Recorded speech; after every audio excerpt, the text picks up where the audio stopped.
Governor గారికి మీరు 31 రాశారనుకో, 31 దాని మీదే మేము ఆగుతాం. ఆ 31 మంది ఎవరున్నారు, ఏ ప్లేస్ లో ఎవరు చంపారు, కొన్ని ఎవరు చచ్చిపోయారో మీ నాయకులు ఒకసారి మాకు లిస్ట్ ఇవ్వండి. అవి రాజకీయ హత్యలని మాట్లాడుతున్నారు కదా, ఆ లిస్ట్ ఇవ్వండి, మేము దాని మీద చర్యలు తీసుకుంటామని చెప్పి స్ట్రైట్ అవే హోమ్ డిపార్ట్మెంట్ తరపున నేను అక్కడ చంద్రబాబు నాయుడు గారు గవర్నమెంట్ తరపున మేమందరం సిద్ధంగా ఉన్నామంటే ఈ రోజుకి ఎందుకు అధ్యక్ష నేమ్స్ ఇవ్వలేకపోతున్నారు? ఎక్కడ దాడులు జరిగినాయి అని చెప్తే ఎందుకు అధ్యక్ష దాడులు జరిగిన ప్లేస్ చెప్పమనండి. ఒకవేళ మా దృష్టికి రాలేదేమో, మా పోలీస్ డిపార్ట్మెంట్ దృష్టికి రాలేదేమో, ఒకసారి మీ దృష్టిలో ఏమైనా ఉంటే చూపించండి, ఒకసారి మేము చర్యలు తీసుకుంటాం. అంటే ఈ రోజుకి కూడా అది లేకుండా పైగా రాజకీయంగా మా మీద దాడులు చేశారు. ఏం దాడులు అధ్యక్ష? ఇక్కడ అందరూ కూడా మంత్రులు ఉన్నారు అధ్యక్ష, ఎమ్మెల్సీలు ఉన్నారు అధ్యక్ష. ఒక్కసారి లాస్ట్ 5 సంవత్సరాల్లో ఒక్క కేసు కూడా లేకుండా ఎమ్మెల్యేని కానీ ఎమ్మెల్సీని కానీ మంత్రిని కానీ చూపించమన్నాడు అధ్యక్ష. ఈ రోజు నేను అడిగితే ఒకసారి ఎంతమంది మీద కేసులు ఉన్నాయంటే మేము చేతులెత్తాం అధ్యక్ష. ఒక్కసారి ఎవరైనా చేతులెత్తే పరిస్థితి ఏదైనా ఉందంటే ఎవరి మీద కేసులు ఉన్నాయా? కేసులు ఉన్న వాళ్ళు ఒకసారి ఛాన్స్ రైజ్ చేసుకుంటే, ఇంక్లూడింగ్ మీ, నా మీద 23 కేసులు, లోకేష్ గారి మీద ఒక 23 కేసులు, అందరి మీద మినిమం +10+ అధ్యక్ష.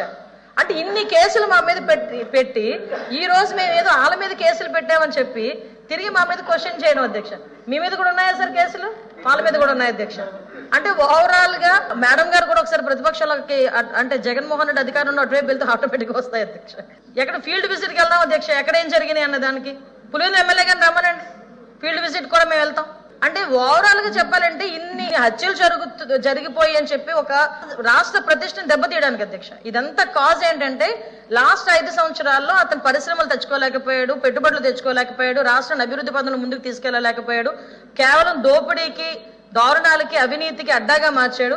ఈ రోజు మళ్ళా ఎక్కడ చంద్రబాబు నాయుడు గారు ఎన్డీఏ కూటమి వస్తే గనక ఈ రాష్ట్రానికి మంచి జరిగిపోతుందని అతి భయంతో ఈ రోజు రాష్ట్రం మీద బురద జల్లడానికి, రాష్ట్ర ప్రతిష్టను దెబ్బతీయడానికి ఈ రోజు పర్టికులర్ గా ఈ రకమైన ఆరోపణలు చేయడం అన్నది నిజంగా చాలా బాధాకరం అధ్యక్ష. దీని మీద కౌన్సిల్ కూడా నేను చెప్తున్నాను అధ్యక్ష, కౌన్సిల్లో కూడా దీని మీద ఒకసారి మీరు కూడా చర్యలు తీసుకోవాలి అధ్యక్ష. ఎందుకంటే గవర్నమెంట్ మీద ఇటువంటి ఆరోపణలు ఒక ఎమ్మెల్యే చేయటం అన్నది ఎంతవరకు సమంజసం? దానికి ఇక్కడున్న ఎందుకని మీరు అడగవచ్చు, ఎమ్మెల్యే విషయం ఇక్కడ ఎమ్మెల్సీల దగ్గర మీరు కౌన్సిల్ ఎందుకు అడుగుతున్నారని.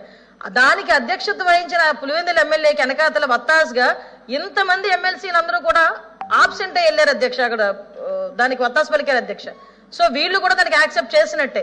డెఫినెట్ గా దాని మీద మనందరం కూడా చర్యలు తీసుకోవాలి అధ్యక్ష. ఇప్పుడు విషయం ఏంటంటే గులివింద గింజకి కింద మచ్చ కనిపించదంట. ఈయనేమో అధికారంలోకి వచ్చిన మొదటి రోజు నుంచి కూడా కూల్చడాలు, దారుణాలు, హత్యలు, ఆత్మహత్యలు చేసుకోవడానికి ప్రేరేపించడాలు ఇవన్నీ జరిగినాయి అధ్యక్ష. ఒకటి అధ్యక్ష చెప్తున్నాను, ఈ రోజు వరకు గవర్నమెంట్ కట్టుబడి ఉంది. వినుకొండలో హత్య జరిగింది, 2 వర్గాల మధ్యలో హత్య జరిగినాయి. చంపుకోవడం అనేది నిజంగా చాలా పొరపాటు. వెంటనే ఇమీడియట్ గా మేము ఎవరైతే నిందితున్నారో వాళ్ళని పట్టుకున్నామే.